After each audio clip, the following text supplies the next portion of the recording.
हमें समझ में आ गया कि क्या करना है और इस घर की सेफ्टी के लिए हम स्वरा को यहाँ से लेके यूएस चले जाएंगे ताकि इस घर में शांति बनी रहेगी और नैना पर भी कोई खतरा नहीं मंडराएगा। स्वरा को समझ में नहीं आ रहा कि भाई ध्वनि को किस तरीके से मजा चकाए, क्योंकि यहाँ पर ध्वनि को तो बाहर निकालना है ना उसको, और अभिमन्यु को तो फंसा के उसने शादी कर ली है।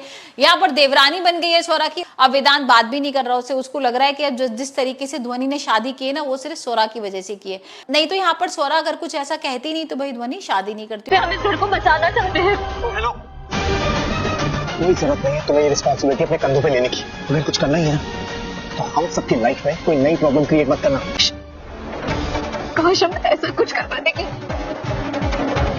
स्वरा भी यहाँ से चली जाती और अभिमन्यु भी नहीं फंसता। यहाँ पर अभिमन्यु तो पागल हो गया है ध्वनि के प्यार में, और हम देख रहे हैं कि ध्वनि को ना बहुत प्यारा सा गिफ्ट दिया है अभिमन्यु ने, एक वॉच दी है वो भी डायमंड की, जिसे देख के यहाँ पर ध्वनि के होश उड़ गए और ध्वनि ने तभी सोच लिया कि अब मैं भाई अभिमन्यु को नहीं छोड़ने वाली हूँ और हमारी नैना और अभी की जिंदगी पर भी कोई बुरा असर नहीं पड़ता।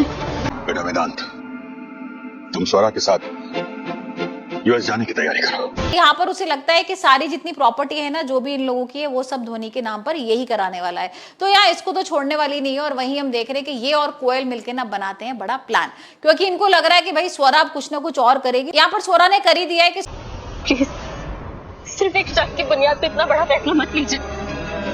हम पे लगा इल्जाम, का ये फैसला दोनों ही गलत है।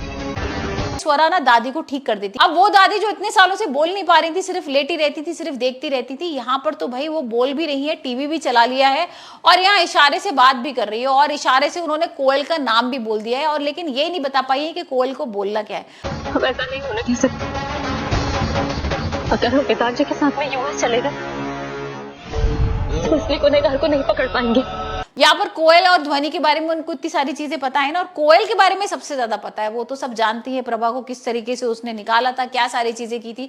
तो यहाँ सबसे ज्यादा डर भाई इसी को लग रहा है, और अब ये स्वरा के खिलाफ बनाते हैं प्लान। यहाँ पर स्वरा के खिलाफ ध्वनि ने इतना बड़ा प्लान बना दिया कि पुलिस आ जाती है स्वरा को गिरफ्तार करने के लिए। अब ध्वनि का कहना यह है कि इसने मुझे मारने की कोशिश की थी और एक चाकू से मारा था, और चाकू भी भाई उसके कमरे में मिल जाता है। तो आने वाले एपिसोड में देखेंगे स्वरा किस तरीके से बचेगी पुलिस से।